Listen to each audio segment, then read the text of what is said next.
ખાખીથી અન્ય મહિલાઓને બેફિકર કરતી જીઆરડી મહિલા જવાન જ ડોક્ટરે ગર્ભાશયની કોથળી કાઢી નાખતા ભાંગી પડી. ભાસ્કરની ટીમ મોતને વહાલું કરવા નીકળેલા તેજલબાના ઘરે થરા પહોંચી. કંઈ પૂછ્યું તે પહેલા જ તેમની વેદના સરી પડી. આ સાંભળ્યા પછી મને કોઈ હુજતું નહીં. હું આત્મા વિલોપ કરવા જાઉં છું. તેજલબા વૃદ્ધ માતા સાથે ભાડાના મકાનમાં રહે છે અને પિતા નથી રહ્યા.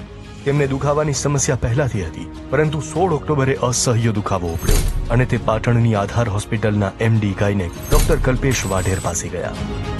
દૂરબીનથી એમ કે તમારે ઓપરેશન કરવું પડશે. પછી મેં આ પાડી. બરાબર, મેં આ પાડી તો પછી મારી સહી લીધી. કોરા કાગળમાં મારી સહી લીધી. પછી જે બીજો ભાઈ હતો ને એમણે ડોક્ટર એ ગૌરવ કરીને હતો ભાઈ હતો, એક અશ્વિન કરીને આ ડોક્ટર ત્રણેય મળેલા હતા. બરોબર. ઓપરેશન પછી બળતરા વધી. આખી રાત રડતા રડતા વિતાવી, પણ ડોક્ટર હમણાં દુખાવો રહેશે તેમ કહેતા રહ્યા. માસિક પણ ન આવતા સોનોગ્રાફી કરાવી, જેમાં ગર્ભાશયની કોથળી ન હોવાની જાણ થતા પગ નીચેથી જમીન સરકી ગઈ. આખો વિડિયો જોવા માટે ડાઉનલોડ કરો દિવ્ય ભાસ્કર એપ.